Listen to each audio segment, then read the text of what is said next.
lingkod, food delivery, at isang tagapagtaguyod ng SICAD, a strong, intelligent, knowledge, action, and dedication. Maraming ilan dyan, mga vendors. At syempre, yung ating mga riders, food delivery, takot nang mag-deliver dahil sa malawakang krimen.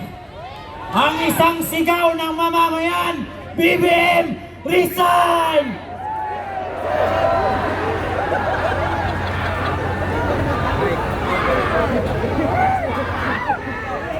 Lahat ng mga mamamayan takot na dahil sa kalat-kalat na korupsyon. Hindi lang korupsyon, ang krimen kaliwat kanan. Hindi na safe ang Pilipinas. Ibababa ko lang yung helmet ko kasi kasing bigat na ng maletang ninakaw nila. Sawa na ang mamamayan. Kailangan namin ng hustisya. Hustisya sa mga matatanda at mga kabataan na ninakawan. Hustisya!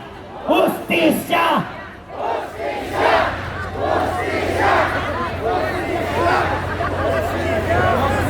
Hindi lang pera ng bayan ninakaw, pati na ang ating kaligtasan, pati na ang pondo ng PhilHealth. Kung magkasakit ang kapwa natin Pilipino, saan tayo tutungo? Masaya sila dahil nasa marangyang pamumuhay sila. Kay ganda ng tahanan nila, gawa sa pondo ng pera ng bayan. Mamamayang Pilipino, kabataan, matatanda, SK, sinaunang kabataan, SK, henerasyon ng kabataan, tayo na tumindig, makiisa, makilahok sa pagtitipong ito sa entabladong kaisa ng United People's Initiative.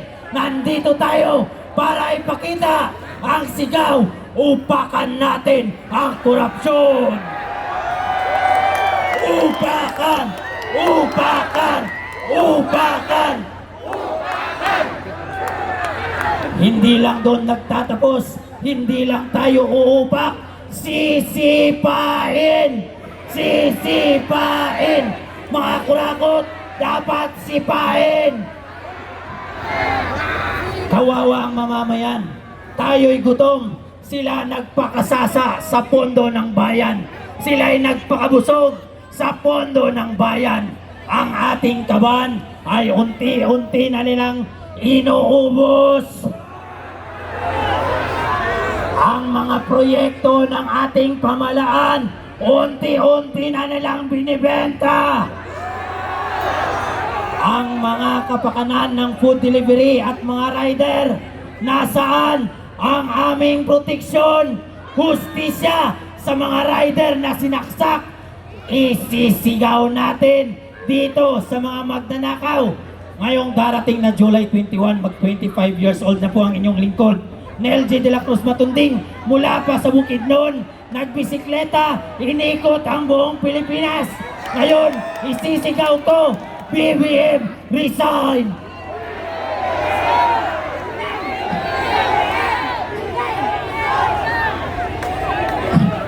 Sa birthday ko ngayong July 21, wish ko sa darating na susunod na linggo, kakatay tayo ng buhaya! Mga congressman, mga tulongis, wala kayong bayag, halika't samahan ko kayo, pumunta tayo sa slaughter. Hihiramin natin ang bayag ng baboy dahil binaboy nyo ang kaban ng bayan. Muli, si SICAD Pilipinas, ang inyong lingkod. Maraming salamat po. Upakan natin ang korupsyon. Nadinig na po ang kahinaan ng administrasyong ito.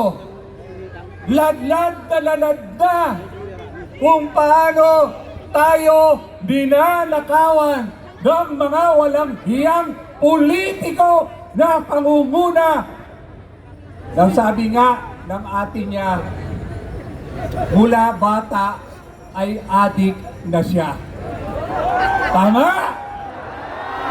At hanggang ngayon, sabi ng ate niya, adik pa rin siya.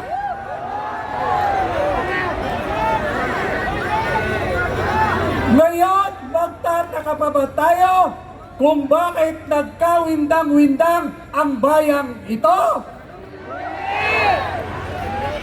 Ang nagpapatakbo ng gobyernong ito ay sindikato na. Adik sakok, sabi nga ni Senador Amy Marcos, adik pa sa pera ng bayan. Mga salot kayong mga politiko kayo. Huwag niyong hintayin na masagad na ang taong bayan. Saan ka nakakakita kung sino ang nag-iimbestiga, siya pa ang nakukulong? Kung sino ang mga magnanakaw na congressman at senador, sila pa ang huhusga. Anak ng teteng kayo!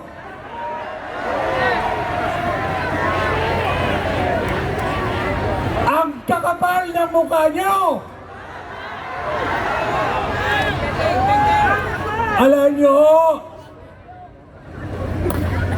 Alam nyo ba yung kanta ni Frank Sinatra?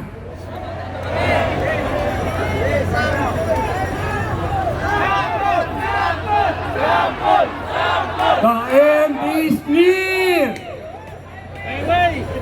The end is near! Ilang kilometro na lang makakarating na tayo sa lungga ng mga adik. Hahayaan pa ba natin na patuloy tayong lapastanganan ng administrasyong ito? Hahayaan ba natin na ang mga anak natin at ang mga susunod na henerasyon ay magmamana sa mga kawalang-iyahan ng administrasyong ito?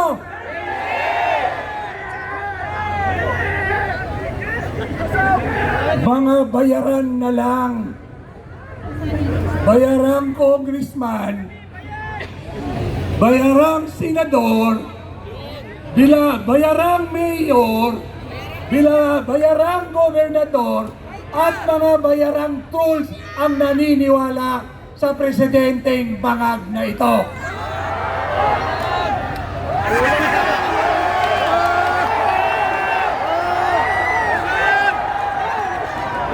Alam naman natin ang lahat ng krimen na nangyayari rito drug-related.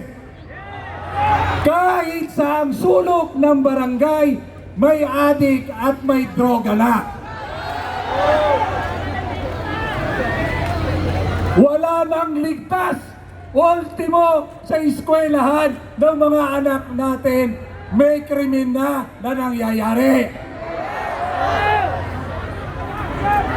Bayan ko, hahayaan pa ba natin na mamuno sa atin ang mga bangag na ito?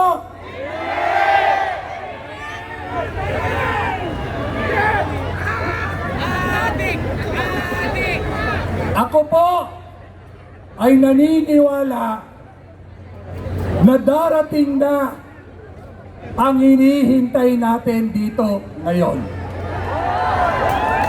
Ilang tulog na lang, samantalahin nyo na mag-jamming na kayo, mag-coke na kayo na mag-coke king dyan.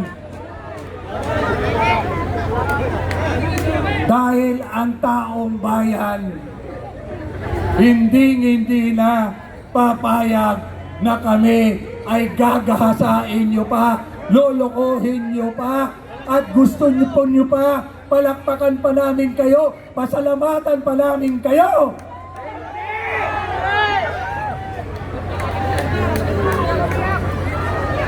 Mga adik na lang ang tumatanggap ng ayuda ng gobyerno. Kaya nananawagan din ako sa mga mayor, barangay captain at mga congressman natin ito na sana mahiya na kayo, sumama na kayo sa taong bayan dahil ang taong bayan ang dahilan kung bakit kayo nandyan sa masarap ninyong buhay. Mga anak kayo.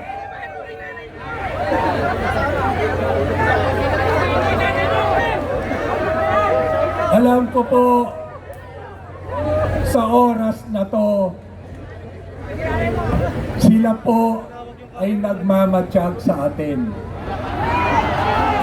Bangag, ito para sa iyo.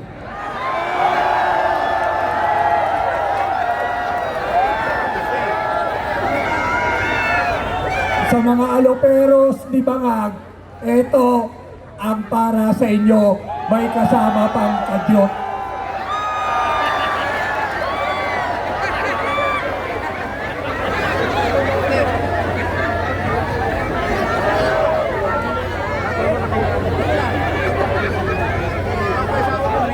Alam niyo, yung mga kampon ng ating Bangag na presidente, sabi ni Senador Amy Marcos. Ako, maniniwala ako dahil kapatid na mismo ang nagsabi. Karamihan niya sa atin, sa chismis nga, naniniwala eh. Dito sa kapatid, hindi tayo maniniwala. Gagahasain na naman po nila ang budget sa susunod na taon.